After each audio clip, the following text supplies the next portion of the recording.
Drafting a quarterback in the NFL isn't just about finding talent. It's about finding the right player at the right time and putting him in the position to succeed. Teams pour countless hours into scouting, analyzing, running workouts, and conducting interviews, all in the hopes of landing their franchise cornerstone. But sometimes, even with all that preparation in the world, entire quarterback classes turn out to be massive disappointments.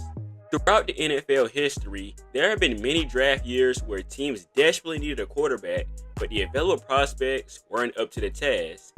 Some of these classes were filled with overhyped players who never lived up to their potential, while others were played with poor development, bad coaching, or just plain bad luck. In the end, franchises were left with nothing but wasted draft picks and years of instability at the most important position in football. In today's video, we're taking a deep dive into the worst quarterback draft class in NFL history. These are years where teams swung and missed, when they were supposed to be franchise saviors, turned into backups or outright busts, and when organizations were left scrambling for answers. Some of these drafts are infamous, while the others might surprise you, but all of them had a lasting impact on the league for all the wrong reasons. The '07 NFL draft saw a number of future Hall of Famers, or at best, just some really good players go into this draft. Obviously, you have Adrian Peterson and Calvin Johnson, two Hall of Famers or either future Hall of Famers. You also had Marshawn Lynch, Darrelle Revis, Joe Staley, and Joe Thomas, a couple of other guys who had pretty good careers. However, the '07 NFL draft was also infamous for their quarterback selections in this draft. Obviously, you can't talk about the '07 NFL draft without talking about one of the biggest busts from this draft class, Jamarcus Russell. Russell was taken number 1 overall by the Raiders out of LSU. And if you look at him at LSU, this guy pretty much would have you drooling if you didn't know what you knew about him now. He had elite size at 6'6". He had a rocket arm as this guy could throw a ball kneeling down 60 yards, maybe even more. And overall, he just had highlight reel throws his whole career at LSU. To the NFL, it became clear that raw talent alone wasn't enough. Russell showed a little work ethic and struggled with reading defenses. And not only that, he was often out of shape. However, his worst moment though is when a Raiders coach gave him a blank tape and they basically told him to go home and watch it to study the game film. Russell would come back the next day and say he watched it. The only bad thing about this was it was a blank tape and there was nothing on it. Obviously, this was a test to see if Jamarcus Russell was truly watching film, and obviously this kind of proved it wasn't, and overall this kind of painted a picture of Jamarcus Russell's entire career. Russell only lasted 3 seasons in the NFL, winning just 7 games as a starter before being released in 2010. He finished his career with 18 touchdowns, 23 interceptions, and a career completion percentage of 52%. To this day, he remains one of the biggest draft busts in NFL history.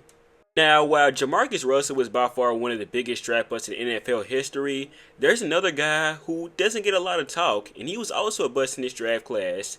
However, the only reason why he won't get a lot of attention is because he was drafted later on in this draft. 22nd overall by the Cleveland Browns, they drafted Brady Quinn out of Notre Dame. Out of college, Quinn was praised for his work ethic and leadership as a polished and experienced passer. However, many people expected him to be a top 10 pick, but somehow during the '07 NFL draft, he slid all the way to 22nd overall, a sign that a lot of NFL teams had concern about him. Quinn never became the Browns' franchise quarterback as he struggled with accuracy, decision-making, and injuries. He played just 12 games for the Browns before bouncing around the league, and by the time his career ended, he threw just 12 touchdowns to 17 interceptions. For the rest of the class, it never really became anything crazy either. Kevin Cole was drafted in the 2nd round by the Eagles, and his career was hampered by injuries, and he never really did much. John Beck was drafted in the 2nd round by the Dolphins, and he really didn't do much either. Drew Stanton is probably one of the better quarterbacks on this list. He had a pretty lengthy career as a backup. Although he never became a starter, he made some pretty good money in the end, and I guess he did good for himself as a backup, but obviously never became a good starter. Trent Edwards actually showed promise pretty early with the Buffalo Bills, but obviously after that, he fell off a cliff, didn't really do much, and eventually the Bills released him, and he was out of the NFL after a couple seasons. Overall, this class was a major disappointment at the quarterback position, with few exceptions. These quarterbacks failed to make any significant impact in the NFL, and this class is widely regarded as one of the weakest in memory when it comes to producing quality quarterbacks. While the '07 quarterback class was bad, the '96 class somehow might be even worse. The lack of clear first-round quarterbacks tells you all you need to know about this class. In a time where teams were still in desperate need to find a franchise passer, no one thought any of the quarterbacks in this class were worthy of a top pick. The first quarterback didn't even come into the second round of the NFL draft when the St. Louis Rams took Tony Banks 42nd overall. Banks was regarded as the best of a weak group, but obviously that's not saying much. The fact that no team saw a quarterback worthy of being a first-round investment shows how limited the talent was in this draft. As the highest quarterback drafted of this class, Banks was immediately thrust to the spotlight, but he didn't live up to expectations. Banks had the physical tools, a strong arm, and good size, but his accuracy was lacking. His decision-making and consistency also held him back throughout his career. As a rookie in 1996, Banks played 14 games for the Rams, but posted an underwhelming 7-7 record with 14 touchdowns and 20 interceptions. His inability to take care of the football was a glaring issue, and over the next few seasons, he showed little improvement. And by 1999, after a few disappointing years with the Rams, he was traded to the Baltimore Ravens, where he spent the next several seasons as a backup. Throughout his career, Banks never had a season where he looked like a reliable starter. He finished his NFL journey with a 35-43 record, 77 touchdowns, and 73 interceptions. His best year came in 1999 with the Ravens when he played a full season as a starter, but that's not saying much. Banks bounced around from team to team, never managing to solidify himself as a key player in this league. The rest of this class didn't do much either, and if Tony Banks is the bar, you probably should already know that. Bobby Hoy was drafted by the Philadelphia Eagles in the third round, and he was out of the league after 2000, throwing just 7 touchdowns and 12 interceptions.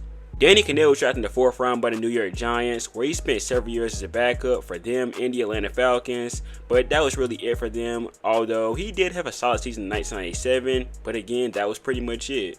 Jeff Lou was drafted in the fourth round by the Denver Broncos and never started a single game for them and was a complete non-factor. He finished his career with 0 starts in 2 years in the NFL. And unless you're a hardcore Eagles, Giants, Falcons, Broncos, or Dolphins fan, you might not know who any of these guys are. But regardless, none of these guys left a lasting impact on the league. The fact that no quarterback went into the second round of this draft should tell you enough. Like, that's just sum it up right there how bad this quarterback draft class was. The 96 class, though, is a lot similar to the 2002 class, as they also didn't leave this draft with any franchise changers. 02 draft featured 2 quarterbacks who were selected in the first round, David Carr and Joey Harrington. These 2 names will go down in history, not for their success, but their monumental failures. David Carr honestly might be a case of what if. He was drafted in the first round by the Houston Texans, who were entering their first season in the NFL. It's tough to overstate how much weight was placed on Carr's shoulders to be the face of the franchise. He had a strong arm, decent mobility, and played in a pass-heavy system at Fresno State that made him one of the top prospects in the draft. However, Carr's career was marred by lack of protection and poor coaching in Houston. The Texans' offensive line was atrocious, and Carr took a beating early in his career. He was sacked an astounding 76 times in his rookie season, which would set the tone for a career that really never got off the ground. Over the next few seasons, Carr never really showed growth or consistency that you would see from a first overall pick. He had flashes of potential, but never really put together a string of solid performances. Carr would bounce around from the Carolina Panthers and the New York Giants, but by then, his confidence and ability had taken a serious hit, and he retired for a career record of 24-56, never even reaching a playoff game. Wait just a minute, that is actually not true. He actually won a ring with the Giants in 2011. Obviously, he wasn't a starting quarterback for the Giants, but hey, a ring's a ring, and I'm pretty sure if that was me, I'd still flex it too. And get this, in 2006, despite throwing 12 interceptions, he was the NFL completion percentage leader with 68%. That's kind of crazy. Now we'll talk about Joey Harrington, who was drafted in the third round by the Detroit Lions, and he was viewed as a franchise quarterback who could lead the team back to respectability after a couple years of mediocrity. Harrington had the pedigree coming out of Oregon, and the Lions had high hopes he could turn things around for them. Just like Carr though, Harrington's career never led to the hype. He showed some flashes in his first 2 seasons, but his performances quickly regressed as the Lions continued to struggle with poor offensive line play and inconsistent coaching. Harrington was eventually benched for backups, and his inability to stay consistent led to his departure from the Detroit Lions after 4 seasons. He later bounced around for the Miami Dolphins and the Atlanta Falcons, but overall he didn't do much with any of these guys, never becoming the starter with any of these teams. Overall, he would finish his career with a 26-50 record, 79 touchdowns to 85 interceptions. At the end of the first round, you had Patrick Ramsey taken by the Redskins, and his career never really panned out to be much either. He was thrown into a starting role pretty early, and he had a pretty strong arm, but he struggled with accuracy and decision making. He had a few decent moments in Washington, but overall, he ended up being replaced by other quarterbacks, finishing his career with 11-17 record, and really not doing much in the NFL as a whole. The quarterback who would prove to be anything more than solid in this class would probably be David Garrard, who was taken by the Jaguars in the 4th round. He led the Jaguars to the playoffs in 2007 with an 11-5 record. In that year, he threw for over 2,000 yards, 18 touchdowns, and 3 interceptions. He also had over 300 yards and 4 touchdowns to go along with that. He's also known for this great throw right here in this miracle play where he threw a long ball for a touchdown that got tipped and caught for a touchdown. Garrard as a whole would end his career throwing for over 16,000 yards, 89 touchdowns, and 54 interceptions. And he also had over 1,000 rushing yards and 17 rushing touchdowns. And he made the Pro Bowl in 2009. So Garrard wasn't necessarily an elite quarterback or anything like that, but he could keep some of his teams competitive, and he was a pretty solid quarterback during his time in the NFL, and he was around with the Jaguars for 8 seasons. So honestly, that's better than a lot of the guys on this list today. At least David Garrard was solid. For the rest of these guys though, not so much. I almost forgot to mention Josh McCown, and you can't help but mention him because he is pretty much a definition of a journeyman in the NFL. He played for the Cardinals in 2002 to 2005, then he played for the Lions, then he played for the Raiders, then he played for the Dolphins, then he played for the Panthers, then he played for a UFL team, the Hartford Cardinals, then he played for the 49ers, then he played for the Bears, then he played for the Buccaneers, then he played for the Browns, then he played for the Jets, then the Eagles, then the Texans, and now he is currently a quarterbacks coach for the Minnesota Vikings, and he's one of the better minds in football right now. I truly believe that one day he is going to be an offensive coordinator for a team, and he's probably going to be a head coach too. I think he has the mind of football in my opinion because he was so in on CJ Stroud during the entire process of the 2023 NFL draft, and he has been so good with Sam Darnold with the Minnesota Vikings. So I'm truly eager to see what he's going to do with JJ McCarthy because like I said before, he was already getting talks for being a head coach a couple years ago, and I think it's going to happen soon. It's just a matter of when in my opinion. Brown really didn't do much as a quarterback other than be a journeyman, but he's making an impact as a coach, and that's still really good to see. Now, the 2013 class is honestly really similar to the 96 class. Although a quarterback would go in the first round, it would not be until later in the first round of this class. First quarterback taken in this class would be E.J. Manuel out of Florida State, 16th overall. E.J. had a pretty good career at Florida State, where he led into a 12-win season for just the 3rd time in their program. Not only that, he went 25-6 as a starter and won the first BCS ball for Florida State since 2000. He would also lead one of the most prolific offenses in Florida State history, surpassing the 1999 National Championship squad with 6,591 yards as a whole. However, things would not be this easy for Manuel when he got to the NFL. He showed some promise in his rookie year, but after that, everything quickly regressed for him, and by his second year, he couldn't read defenses, his decision making was pretty bad, and his accuracy was also pretty bad. In just 4 seasons with the Bills, he was benched repeatedly, and the team never came close to finding success with him as their starting quarterback.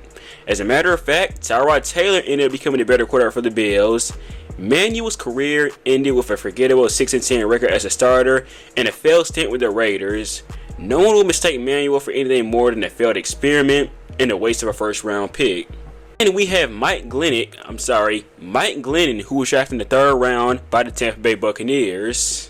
6'7", Mike Glennon is one of the taller quarterbacks in the NFL who had a pretty strong arm, so he had appeal for a quarterback, but that's really where all the things ended for Mike Glennon, honestly. Glennon was simply a one-dimensional player. He had the physical tools for a quarterback, but his decision-making, mobility, and accuracy were all subpar, and despite having a few games with Tampa early on, Glennon's lack of overall talent made it clear that he was not cut out to be a starting quarterback in the NFL. After his stint with the Buccaneers, he would bounce around for the Bears, the Cardinals, the Raiders, And last but not least, the New York Giants. Lennon would have a few decent games with some of these teams, but overall, he never truly found success in the NFL. This next guy, though, at one point, he looked like his career was doomed from the start, and it was never going to turn around, but he proved it's possible. 39th overall pick out of West Virginia would be Geno Smith, taken by the New York Jets. And Smith's career in New York would be, let's just say, a disaster. Smith never found any consistency with New York, and he was quickly benched. He had a few decent moments like in 2014 when he threw for 3,000 yards, but his decision making, accuracy, and leadership were always things that were questioned while he was with New York. After his time in New York eventually fizzled out, he would spend some time with the Giants and the Chargers, but once again, he never really found any success there. However, when he joined the Seattle Seahawks in 2019, Geno Smith didn't know it yet, but his career was about to take a huge 180. After Russell Wilson went down with an injury in 2021, Geno Smith would step in and take over for a few games. And that season, he finished the season with over 700 yards passing, 5 touchdowns, and an interception. It was only a couple games. Geno Smith did good filling in for Russell Wilson. In 2022, it was announced that Russell Wilson will be traded to the Denver Broncos, opening the door for Geno Smith being a starter for this team. And he would start his first game against, ironically, Russell Wilson on the Broncos. He had a pretty decent game in that game, 23 for 28, 195 yards and 2 touchdowns, and the Seahawks won, outplaying the former Seahawks quarterback, Russell Wilson. But overall, his season was pretty decent. He threw for 4,000 yards, 30 touchdowns, and 11 interceptions. He was the only quarterback that took every offensive snap that season, and he also won NFL Comeback Player of the Year. Today, Smith is still a very decent quarterback. He's not top 10 or anything like that, but he's serviceable, and that's better than a lot of these guys, because a lot of these guys were not even serviceable. They were just bad. So Geno Smith proved that just because you start out as a bust, it's definitely possible for you to turn it around if you truly wanted to turn around, if you have that work ethic. And Geno Smith, I guess, proved that he has that work ethic to do just that. If you look at it from the Jets' perspective, the 2013 class is still bad, but if you look at it as a whole, Geno Smith makes it better. But obviously, even outside of Geno, the 2013 quarterback class is still pretty bad. Once again, at least Geno Smith escaped the harsh realities of that class. 3 years before the 2013 class, though, there was the 2010 class, and first overall, you saw Sam Bradford go to the St. Louis Rams. Now, Bradford had a pretty good career at Oklahoma. In 2008, he won the Heisman Trophy Award, throwing for 4,000 yards and 50 touchdowns. And even though he had quick release, pinpoint accuracy, and great mechanics, there were a few things that people were concerned about. In most of his college season in the final year, he had a severe shoulder injury that kept him out for most of the season. And then he played in a spread offense, meaning he had little experience with pro-style reads. He won Offensive Rookie of the Year in 2010, throwing for 3,512 yards, 18 touchdowns, and 15 interceptions. He was limited to just 10 games in 2011, still throwing for 2,164 yards, 6 touchdowns, and 6 interceptions. In 2012, it was pretty mediocre, throwing for 3,702 yards, 21 touchdowns, and 13 interceptions. In 2013, he was off to a career year almost. However, he tore his ACL during the middle of the season, but before that point, he was throwing for over 1,000 yards, 14 touchdowns, and 4 interceptions. Once again in 2014, he tore his ACL before the season even started, missing the entire regular season altogether. He was traded to the Eagles in 2015, where he appeared in 14 games, throwing for 3,725 yards, 19 touchdowns, and 4 interceptions. To the Vikings in 2016, where he had a pretty good year, throwing for 3,877 yards, 20 touchdowns, and 5 interceptions. In 2017, he came back, but once again suffered another knee injury, and he got benched for Case Keenum even when he was healthy. And then in 2018, he signed with the Cardinals. However, he started out pretty poorly, and in just 3 games, he threw for 400 yards, 2 touchdowns, and 4 interceptions. He was later benched, and after that, he was later released. It really wasn't poor play with Sam Bradford. He was just always injured. Although he was never a top 10 quarterback, I always felt that the injuries more than anything impacted him. I'm not saying he was elite or anything like that. I'm just saying that the issues with the injuries impacted him more than anything in my opinion, but that's just my take. You had 25th overall with Tim Tebow, who won 2 national champions and the Heisman Trophy in 2007. Now, even though Tim Tebow was a highly touted quarterback in college, there were a lot of people that weren't too enamored by him coming into the draft. He had terrible throw mechanics, horrible accuracy, and a lot of people thought he was just a system quarterback at Florida. In 2010, in his rookie year, he played in 9 games, thrown for 654 yards, 5 touchdowns, and 3 interceptions. The next year, he played in 14 games, leading the Broncos to the playoffs, throwing for 1,729 yards, 12 touchdowns, and 6 interceptions. And they ended up beating the Steelers in the playoffs as well.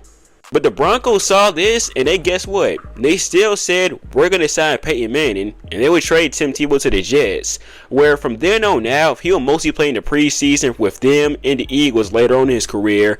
But after that, for the most part, he never really played for a team seriously other than the preseason. Then you have Jimmy Clausen, who was taken in the second round. He played in 13 games in 2010, passed for over 1,550 yards, 3 touchdowns and 9 interceptions. He lost his job after 1 season and was 2-14 as a starter that year. Obviously, Cam Newton took his spot, we know that. McCoy, who was taken later on in this draft, had a pretty good career as a backup. Obviously, he was never a good starting quarterback, but as a backup, he did pretty good. So I wouldn't say he was a bust because, he made a career out of a backup, and that's not pretty bad, honestly. If you can make some money while doing it, if you can be solid while doing it, that's not bad, and Colt McCoy did just that, so I'll give him the benefit of the doubt there. Before I get into, in my opinion, the worst quarterback class as of recently, I'll talk about some honorable mentions. 2015, Jameis Winston went number 1 overall to the Buccaneers, and he showed a flash of talent, but for the most part, he was inconsistent and turnover prone, as he had 30 interceptions in 2019. Marcus Mariota at one point looked promising, but this man could never develop as a passer, and in 2019, just like Jameis Winston, he lost his job to Ryan Tannehill. The rest of the guys like Garrett Grayson, Sean Manning, and Bryce Petty never really were anything more than practice squad journeymen. That's really it, honestly. Simeon was actually the starter for the Broncos at one point, but eventually he fizzled out and he was never the long-term option for them as well. 2021 probably should be on here, but I decided I'm not going to put him on here, and they're going to be an honorable mention. Trevor Lawrence was considered a generational prospect, but he's not anywhere close to elite yet, and that makes his class a little bit disappointing.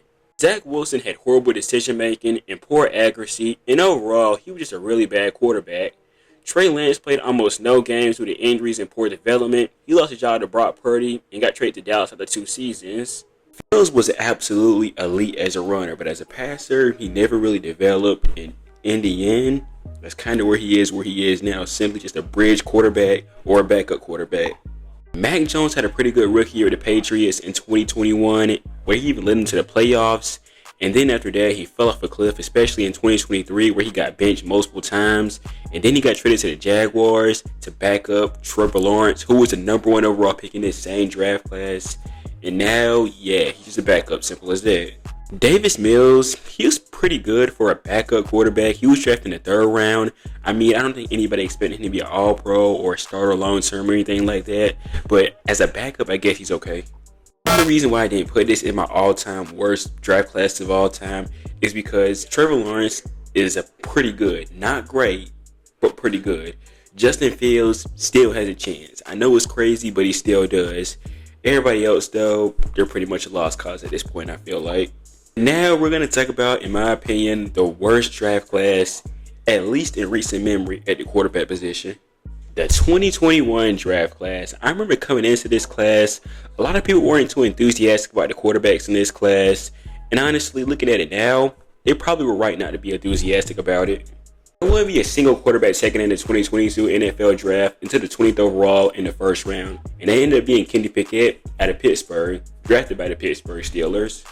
In 2022, he was okay for a rookie, I guess. Over 2,000 yards passing, 7 touchdowns, and 9 interceptions. In 2023, he sort of improved, but he was on and off the bench this year, throwing for over 2,000 yards, 6 touchdowns, and 4 interceptions. And then in 2024, he got traded to the Eagles, even though at first he was expected to compete with Russell Wilson for the starting job. But it was said he didn't want to compete with Russell Wilson, so he instead got traded. But I guess it all worked out. He won a ring with the Eagles, so it is what it is for him, I guess. Rader would end up getting his shot at the starting job in 2023 for the Falcons, but he was really inconsistent and he was really bad. And in 2024, he got traded to the Cardinals. Malik Willis saw some playing time in his rookie year, but overall in his rookie year, he was pretty pedestrian. And then in 2023, they drafted Will Levis, and he didn't get a lot of playing time that year either. They then traded him to the Packers in 2024, where in the limited playing time he got, he was actually pretty good. Is a Geno Smith type comeback possible? I don't know, but it's definitely possible. Matt Corral isn't even in the NFL anymore. He got cut by the Panthers in 2023, and I'm pretty sure he now plays for the USFL. Sam Howell got his shot in 2023 to be the starter. However, he was good early on, but then turnovers started to happen. He was inconsistent, and they traded him to the Seahawks in 2024, and then they drafted Jaden Daniels, obviously. Skylar Thompson would actually play in a playoff game for the Miami Dolphins in 2023. However, in that game, he didn't really do much. He was kind of having to fill in real quick for Teddy Bridgewater and Tua. So there's really nothing to write home about that game. But the fact that he appeared in that game is pretty notable, I guess. And he is currently now with the Pittsburgh Steelers. Finally, you have Brock Purdy, who took over the starting job in 2022 for the 49ers. And he led them all the way to the NFC Championship game. And he did it once again in 2023. And then he led them to the Super Bowl. But unfortunately, they came up just a little bit short. Conclusion, coming into the draft in 2022, this quarterback class was already seen as weak, and in reality, outside of Brock Purdy, it's still weak. I will say this though, I think Sam Howell and Malik Willis could possibly turn their careers around if they go to the right team. Sam Howell at one point was showing a lot of potential before everything in Washington fell apart. Malik Willis looked good in his few games with the Packers, so I think that gives him a chance to possibly pick up on in another team in the future. But right now, in reality, like I said before, it's a pretty weak class overall. But what do you think is the worst quarterback draft class of all time? If I didn't name it in this video, let me know in the comments down below. If you haven't yet, go ahead and hit that subscribe button, tap the bell icon for future football content. Follow my social medias down below in the description. And I'm going to see you guys in the next video. Peace.